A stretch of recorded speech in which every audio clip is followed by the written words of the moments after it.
MacVoices is supported by you, our viewers and listeners, through both our Patreon campaign and through your PayPal donations. Find out how you can support MacVoices at macvoices.com/support. Welcome to MacVoices.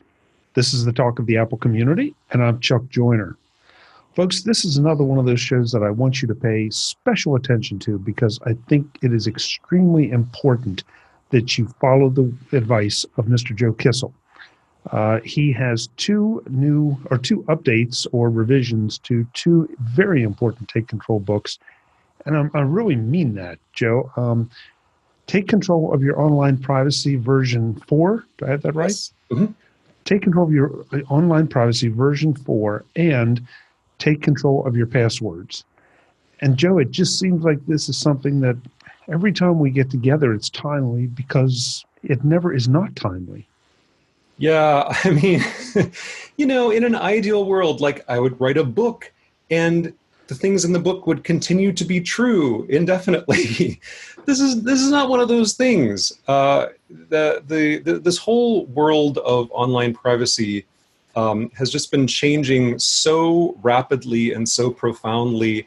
I maintain this list, as I do for all of my books, of what has changed since the last time I revised the book, and the list has just gotten so long, so fast, and almost every day I look at the news and I see something else atrocious that now I have to talk about.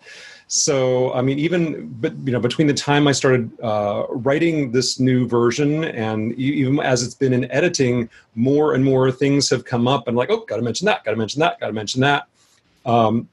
So it's a big thing and it's an important thing, and it is evolving very, very rapidly. I would think that just keeping the list has got to occupy a ridiculous amount of time. It does, I mean, what I want my list to say is that all of the world's governments and big tech companies have decided to put your privacy as their number one priority. And so you have nothing further to worry about. The governments and the tech companies are going to handle it for you. You're fine now.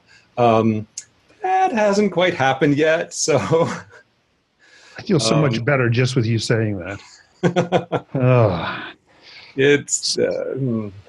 So where do we even start with an update on online privacy? I mean, because again, as you said, you make notes every time something happens, and it seems like something happens every day, every other day, and they aren't just small things that happen either.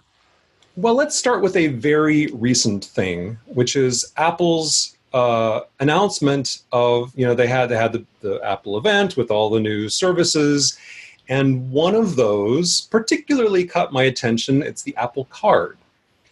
Now, I have this whole thing in the book about shopping online and how you protect your credit card number and how you protect your mailing address and things like that. But what I said was, well, your options for keeping your payment data private are kind of limited. Well, okay, we had Apple Pay, and that was a good option for the situations in which you could use Apple Pay. But now we're about to have Apple Card, which is really cool because not only does it allow you to use similar protections as Apple Pay when you're shopping anywhere online, because you can use basically dynamically generated credit card numbers that it wouldn't matter if they fell into the wrong hands, but you can also use these changing numbers in the real physical world. And you have this titanium card that doesn't even have a number printed on it. And clearly Apple is trying very hard to be much more respectful of consumers' privacy than other credit card companies. Now, it doesn't exist yet, and I am not under any delusions that it's going to be a perfect solution to all privacy problems or anything of the sort, but they're trying, and I think it's going to be a much better privacy solution than most of the options out there already. and I'm glad that it exists. So that's, I mean, that's a rare piece of good news, let's say. Now, I don't want to go too much down the Apple Card route because we could do a whole show on that. But the fact that you're even calling it out as they're trying, that it's going to be better. Now, I've seen some articles saying, well, it doesn't do this and it's not going to do that. Right. And it's like, okay, yeah, you're right, but there is no perfect solution. And just the fact that they are trying, and Apple does seem, I mean, I know they tout it a lot, but they really back up some of that touting with their actions. They try to put your privacy first. And so, you know, I can't figure out why anybody would not apply for this card.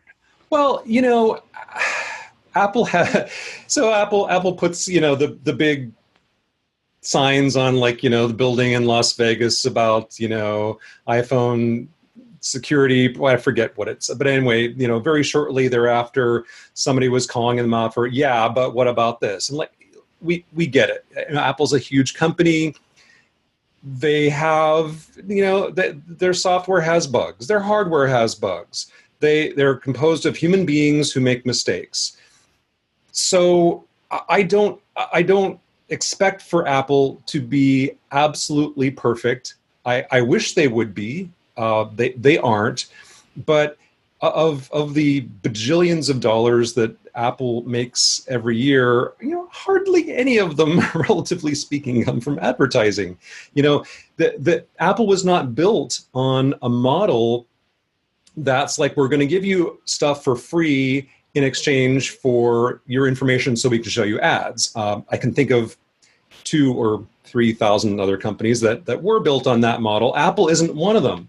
So it's not that Apple as a corporate entity is 100% trustworthy or 100% technologically perfect. Absolutely not. And, you know, as from previous discussions, I will be the first person to list some of Apple's faults. But if you compare Apple's efforts in privacy to almost anybody else, especially the big tech companies and the big banks, Apple is head and shoulders above the rest. So I want to say, you know, both are true. It is true that Apple isn't perfect, and it is also true that Apple is at the very least the least bad. And I think they're better than the least bad. I think they're really quite good in most respects when it comes to privacy. So all things being equal, if I have a choice between an Android phone and an iPhone, or between, you know, a Mac and a PC, or between an Apple Card and some other random credit card, I would tend toward the one that has more privacy mojo. So I agree. But unfortunately, we can't all the time live under the Apple umbrella or within the Apple. True. That is very true. So what are your most recent tips, or your upgraded tips, or however you're handling it, for when we have to step outside? And boy, the list is long. I'm going to just start by saying, as I was reviewing this manuscript and making notes to myself about, add a thing here and change this, I realized that at no point in the book, you know, this is the 4th edition, it's been around for a while, at no point in the book did I actually come out and say, rule number 1 is be suspicious. And I realized I need to actually come out and say that. Be suspicious. If you know, be suspicious of all tech companies. Be suspicious of ads. Be suspicious of offers you get in the mail. Be suspicious of email messages. Be suspicious of SMS messages. Be suspicious of people looking over your shoulder. And I hate, you know, I'm not going to pull out the tinfoil hat again. I hate to take that, like, trust no one, X-Files approach, but man, like, there's just so much crap. So, true story, a week ago, I was talking to a friend of mine, and she told me this story that it happened just like the day before. She's a Windows user. She got an email that purported to be from the US Postal Service. And, she is signed up. She has an account with the U.S. Postal Service, and they do send her emails sometimes, and it looked sort of like those emails. So she's like, well, I don't know. It might be scammy, but it might be the real post office. So I'm going to go ahead and click on this link. And she clicked on the link. And then this thing popped up saying, oh, warning, you have malware on your system. You need to call Microsoft at this number to have it resolved. So she calls the number, and she believes that she's actually talking to Microsoft. She wasn't really talking to Microsoft. And, this person says that they need to control her screen so that they can do stuff to show her how awful this infection is. And so they do stuff, and things pop up on the screen that look very, very worrisome.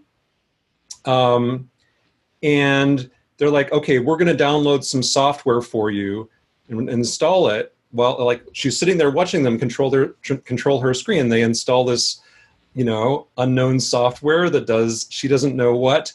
And they charge her $300 for it, because they've convinced her that A, they're Microsoft, B, she has a problem, and C, their thing that they have just downloaded is the only way to fix it.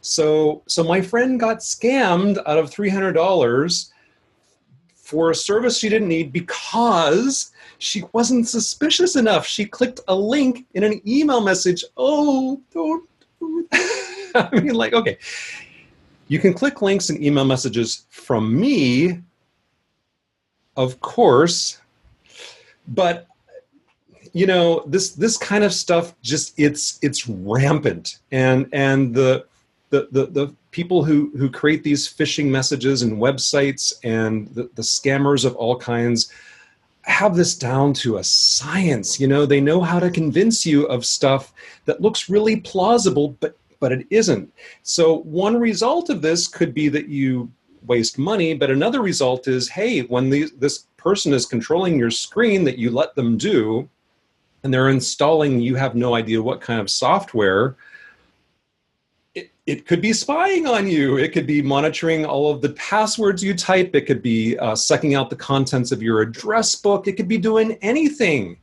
So if there's one takeaway that, this kind of comes up again and again in this revised edition of this book is, I'm sorry to say it, but you got to be more suspicious, be less trusting, because, the bad guys are just, they've kicked their efforts into overdrive, and they want your private stuff so badly.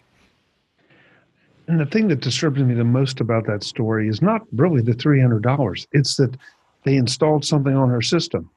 Yeah. And so now, how does she ever trust that system again? Well, yeah, I said, what you need to do is, unfortunately, take your computer to a trusted third party and pay them more money to do a thorough scan of it, and find out if what was installed and remove it.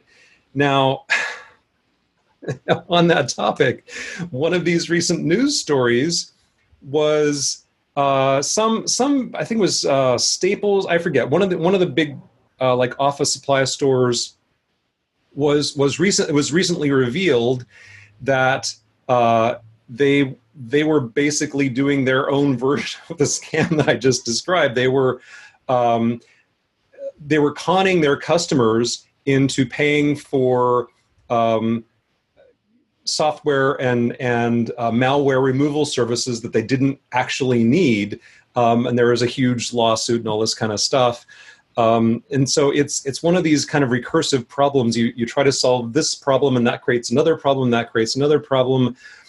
But what else are you going to do? I mean, I've known people who get to this point and they're like, well, I guess I'm going to throw away this computer and go buy a new one because it's hopeless now. I have no idea who I can trust. So I didn't mean to like go down that rabbit hole too far, but that's kind of just a snapshot of the kinds of stuff we have to deal with now.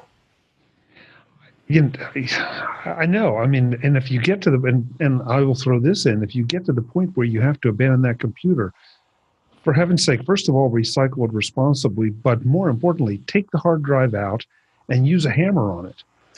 Because I've got a couple hard drives here that have gone bad or whatever. And could they be recovered? I don't know. If somebody wanted to bad enough, maybe they could get some data off of them. Not after I'm finished with them. They're going to be, the discs are going to be in little tiny pieces inside because. Oh, yeah. Absolutely. I had to recycle a bunch of hard drives several months ago. They had an electronics recycling event near here, and I'm just like, okay, I'm going to go through all of my drawers, and I pulled out I was like 14 old, dead, or no longer useful hard drives. I'm like, okay, I'm going to get my drill.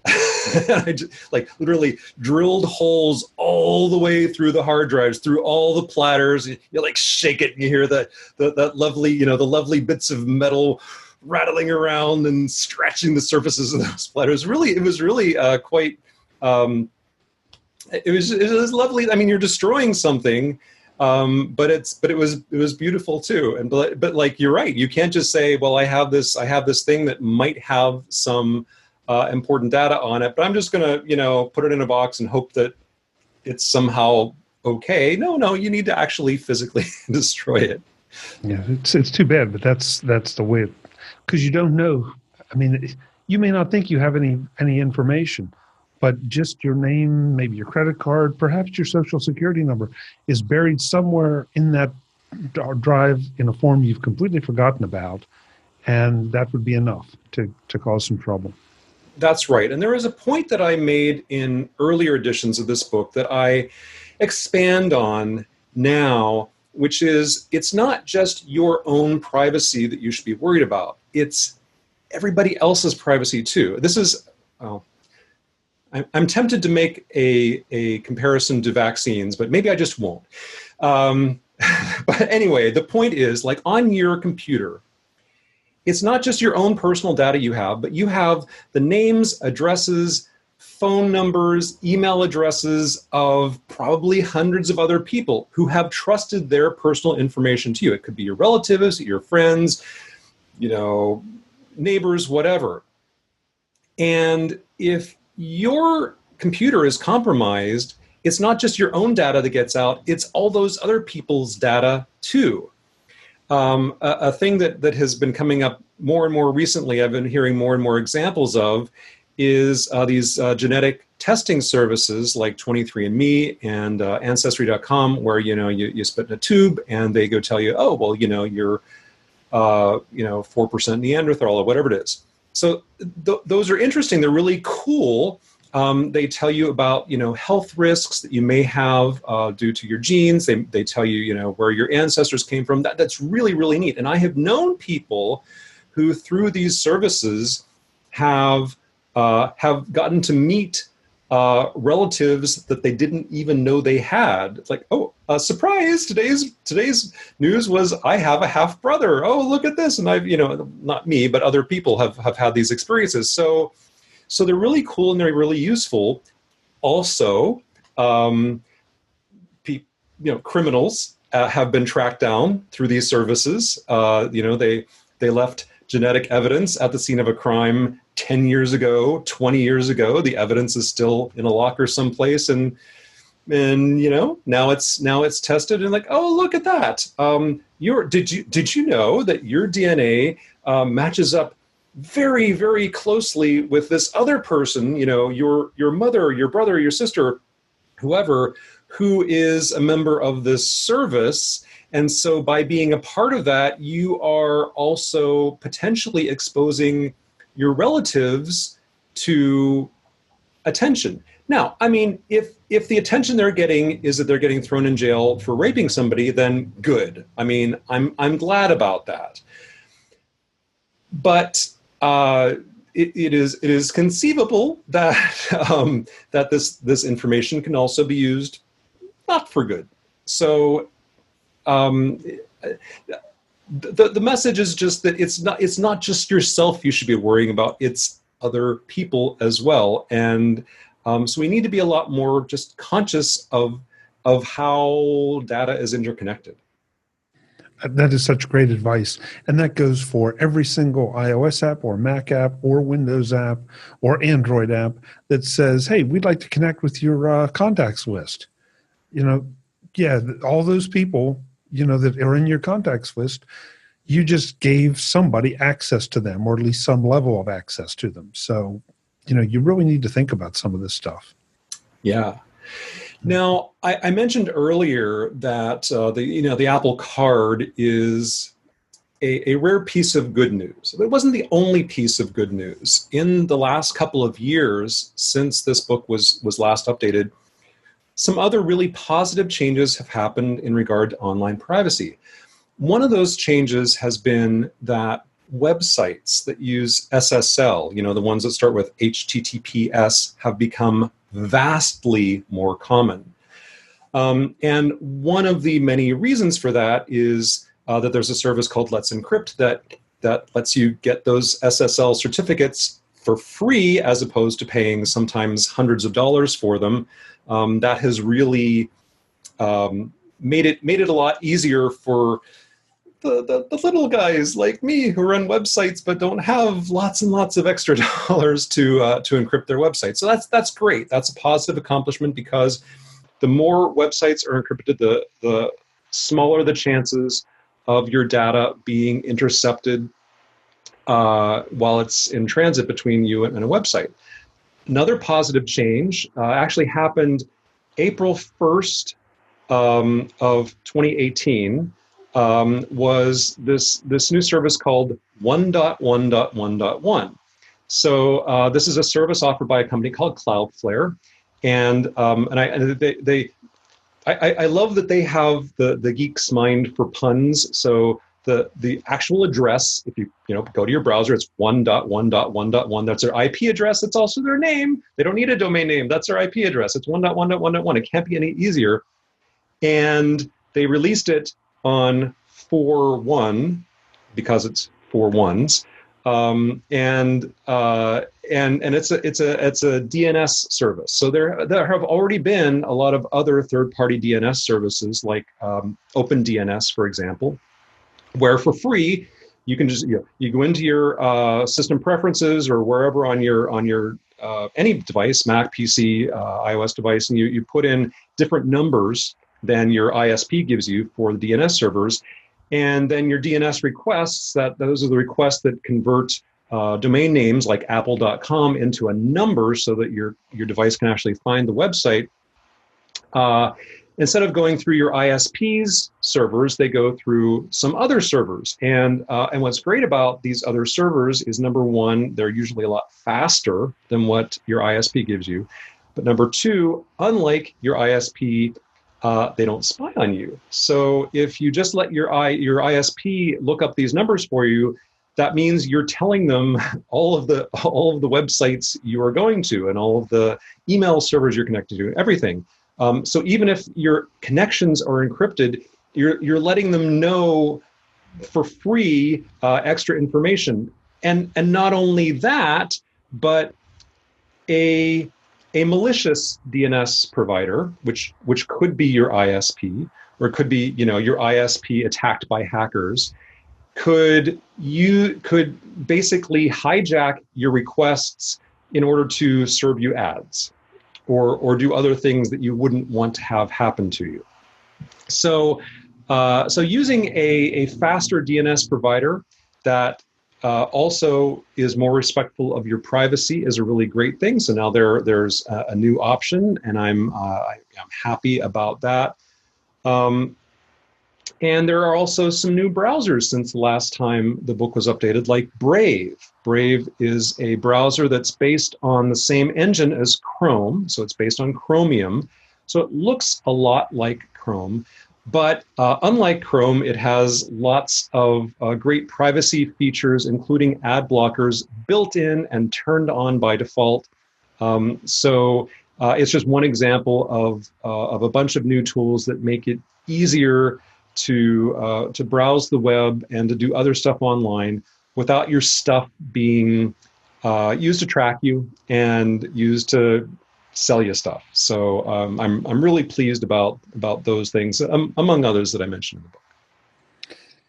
Joe, we don't want to do the whole book here because we also have the passwords book to touch on. But I did want to ask you about VPNs Yeah. because it seems like the mind share, the awareness of VPNs has gotten so much better. We have a lot of good options out there. How successful? How much do you think you are protecting yourself when you use a VPN? I think I know, but I'm curious to see what you say. VPNs are kind of a mixed bag. I like VPNs. I use VPNs. Um, Here's the thing. So for any viewers, listeners who don't know, VPN is a virtual private network.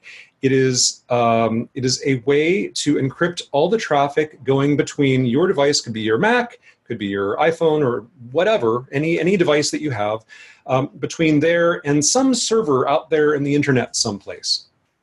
So that means that if somebody were sniffing your Wi-Fi connection,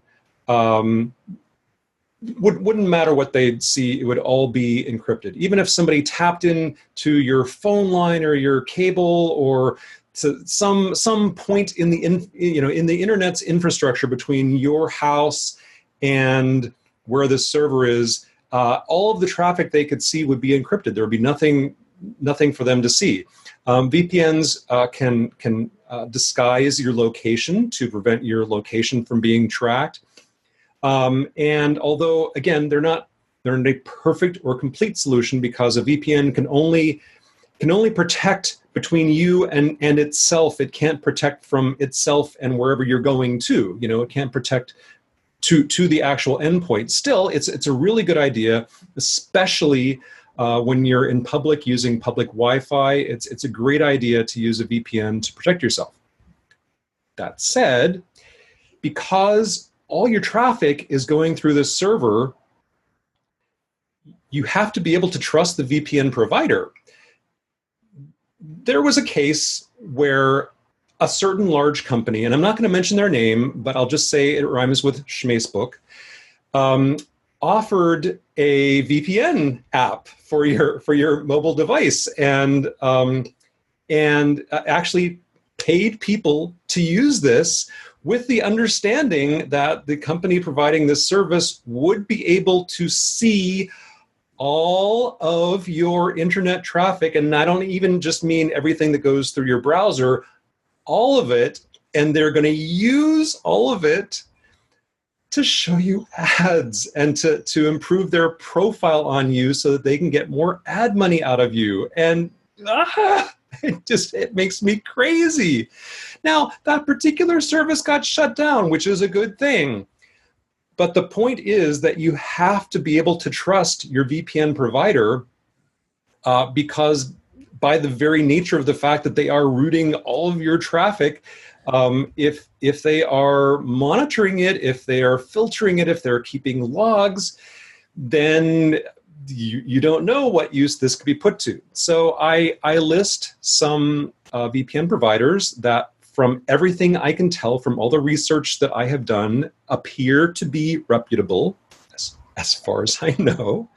I mentioned that one that wasn't so much. I really caution people against buying a VPN service just because it's cheap. I see these deals all the time. Oh, get a lifetime of blah, blah, blah VPN that you've never heard of for $30. I'm like, nope.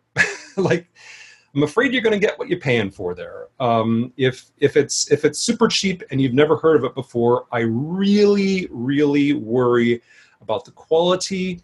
I worry about the privacy, and I worry that the company is even going to still be in business in a couple of years. So choose carefully. Do use VPNs. I think it's a good idea, but choose very, very carefully. And I would echo what Joe said, but I'll make a separate point. Somehow these folks have got to make money. I mean, I'm sorry, that's just the way the world works, okay? To provide a service, they have to make money. So if you're not paying them, who is? That's right. Now there are some services that are free that say, hey, look, we are a free ad-supported service, so you know what you're signing up for. When you use our service, you're going to see more ads in your browser. I don't like that, but at least they're transparent about it. Right. But for me, I would far rather pay a reasonable sum for a company that doesn't look at my traffic, doesn't log my traffic, and in fact, I do. I pay more than I think I should for a service that I feel okay about. So now, interestingly, that same DNS service that I mentioned earlier, 1.1.1.1, announced very recently that they are about to start rolling out their own VPN service too. And I think it's called Warp. Yes, it's called Warp. And it's not available yet. It's kind of almost soon to be in beta or something. So I don't know anything about the quality of it, but from reading what they say about it on their website, it sounds like they have a pretty decent privacy story. Time will tell, but it's just to say that these sorts of things, as you say, they are becoming much more common. They're much more in just like the public awareness, and they're a really good idea. Yeah, just be aware. That's all. So let's shift over to the passwords book. I know the update on this is not quite as big, but anytime you start talking about passwords, people bristle because they're tired of being told that my password is too short and I can't remember my password, and I shouldn't be putting my password on a Post-it that I keep under my keyboard. And so they get a little touchy about passwords. Well, I'll tell you, it never ceases to amaze me, when like people I know personally, not only people I know, but people who I know to be otherwise, technically proficient, otherwise kind of with it technically, mention in passing that they just have one password that they use everywhere, or that they use the word, password one as their password. And there's just not enough of this. Ouch. There have been so many of these gigantic data breaches where, another 300 million passwords that were somehow mysteriously stored in plain text are now public. And so we get to see, what passwords were people using. And just like a stupid number of people use password or baseball or QWERTY or some other ridiculously insecure password. And not just that they use bad passwords, but they use the same password every place. I mean, this is what the bad guys are hoping for. This is what they're counting on. If you use the same password everywhere, you are giving the world's hackers such a beautiful gift. And like if that's your goal, if your goal is to put some money in the old tip jar of the world's hackers, well, good for you. You've succeeded. You're giving them the keys to your bank account. But I think most of us don't think that way. Most of us would like for other people not to have our money if we're not explicitly giving it to them. So you have the world's best password. It could be 100 characters long and it's totally random. But if you use that same random password everywhere, then sooner or later, one of those places, the password's going to leak out, and then everybody who gets that password is like, oh, I wonder if they use that same password for their Gmail account. I wonder if they use that same password for their bank account. I wonder if they use that same password for PayPal. I wonder if they use it for their iCloud account. They're just going to try it, and so much damage can be done if that happens. So please don't do that. Please don't. A lot of my books, the theme is sort of don't be stupid. I'm sorry to put it that way, but I tell you exactly how to not be stupid with your online privacy, and exactly how to not be stupid with backups, and exactly how not to be stupid with your email, but don't be stupid with your passwords. Please just don't. So anyway, sorry. I preach, sometimes when it's hard not to, Joe. I do too. It's hard not to. But so here's what I want to say about passwords. the overall story of passwords is the same as ever. I keep seeing. In fact, I think just this morning I saw something, and I don't remember what it was called, but like another device or another product that's like, we're going to kill the password.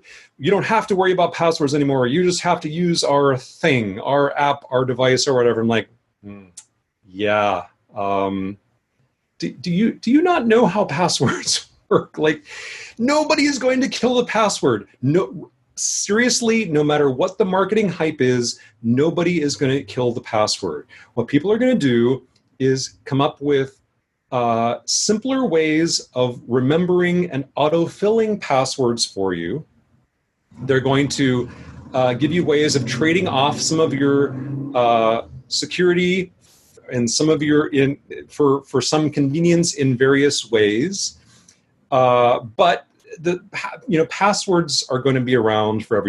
Anytime you go to a new site, it's still going to say, okay, well, you can have an account here, but you have to come up with a password. What's your password going to be? You're still going to have to create a password. You're still going to have to remember that password, even if you have some fancy app or device that will fill it in for you.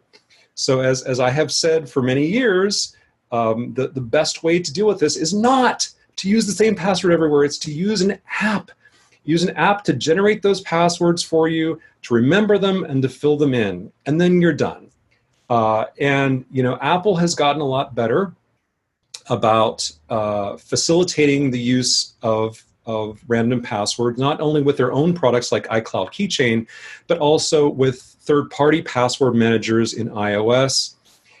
And there are some newer password managers. There are some password managers that weren't so good that have gotten better. There are some password managers that weren't so good that haven't gotten any better, that I don't cover anymore. But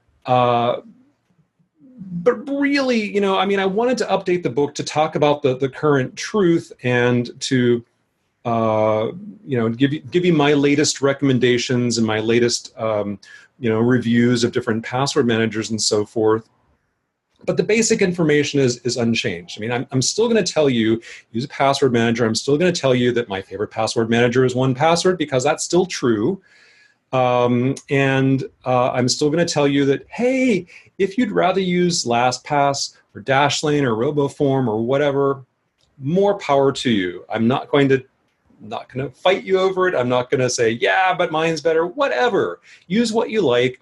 I can tell you my reasons for choosing what I chose, and I will listen to your reasons for choosing what you chose. But really, I would rather you use almost anything than to practice bad password hygiene. So the overall book is not a whole lot different. But there is some new stuff, not only about new and revised password management apps, but also new techniques that the bad guys can use to get at your passwords that either weren't known or weren't very common the last time the book was updated. And just a lot of kind of little details that I wanted to update you on. So because that update is relatively minor, that one's free to anyone who had the book before. But I do want to make sure that everyone is on top of their passwords. It's super crazy important. So the 1Password book is a free upgrade. So there are really kind of three interrelated books. So Take Control of Your Passwords is a free update for anybody who had the previous version of it. Now I also have a book called Take Control of 1Password, which so if that happens to be the app that you have chosen and you want more detail about using it, then you can buy that specific book. If you want to learn about passwords more generally, or if you use a different app, or if you don't know what app to use, then Take Control of Your Passwords is a book. Now, the 1Password book is going to need an update pretty soon because Agile Bits, the makers of 1Password, have been making a lot of changes to it in recent betas. And once those betas turn into shipping products, there will be a significant mismatch between my books and reality, and that's, of course, something we want to resolve. So in, the next couple of months or something, I will also need to update the 1Password book. But for now, we have a free update to take control of your passwords. And then we have a paid update to take control of your online privacy, because that was really a very substantial revision. Okay. So all of the above books are $14.99 a piece. And for Take Control of Your Online Privacy, we're going to offer a $5 upgrade to people who had any of the previous editions. And although as of the date that we're recording this, I haven't exactly worked this out, I think there's going to be some kind of a bundle between the online privacy book and Take Control of Your Passwords. I have to figure that out still. So, go to takecontrolbooks.com and click on one of those books. And if it turns out that we did a bundle, there will be something about it there. Joe, we started out the show by saying that this was a very important conversation, and these may be some of the most important books you've written. And I stand by that, just because we all love to be more productive, and that's something that we preach here on MacVoices a lot. But this is stuff that can really materially impact your life in the financial sense, in a privacy sense, in just about every sense, if you're not just a little bit careful. So, please, and first of all, I can't imagine any friend of Joe Kissell's clicking on a link in email. But, hey, it happens. I mean, yep. Joe knows some people that, I guess he hasn't preached to quite enough. Yeah, well, I hope that just sort of being near me, being within the boundaries of my aura just magically transmits wisdom, but it doesn't always. So well, and unfortunately, as you said, they've gotten so good at it that they can slip past your guard. True. And in fairness, I have to say, every once in a while, I get an email message myself that I'm like, now I wonder,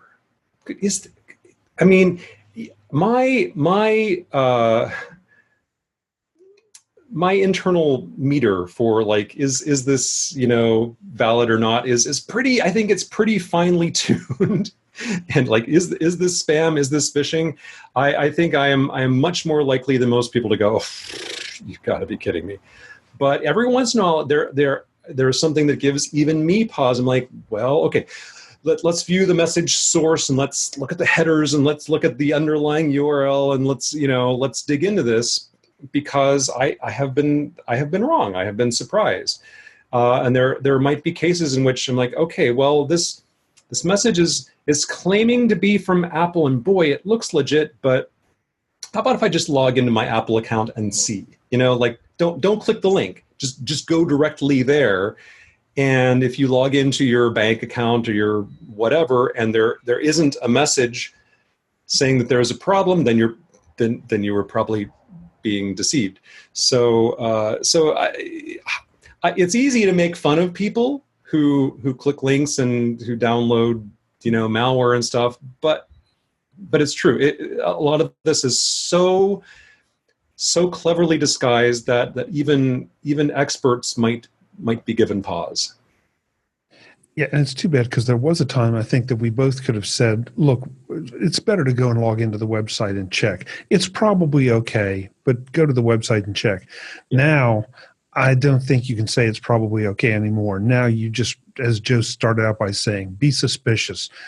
Do everything you can just to not get caught, because if you get caught, the price is going to be pretty big. That's right. Joe, we'll see you back here again for maybe take control of 1Password, the update, or I don't know, you probably have one or two other projects. I sure do have one or two other projects. Never a dull moment here. So we will certainly talk again. I will look forward to it. Thanks so much for the time. Thank you. Folks, thank you for being with us. I hope you stay safe out there. I'm Chuck Joyner, and this is MacVoices. We will talk to you again soon. Thanks for watching. Visit MacVoices.com for show notes and to connect with Chuck on social media. Get involved in our Facebook group or like our Facebook page, and get more out of your Apple tech with MacVoices Magazine, free on Flipboard and on the web. And if you find value in it all, Consider supporting us through either our Patreon campaign at patreon.com/MacVoices or by making a one-time donation via the PayPal link on our front page and in the show notes of each episode. You will join these fine people who help bring you Mac Voices.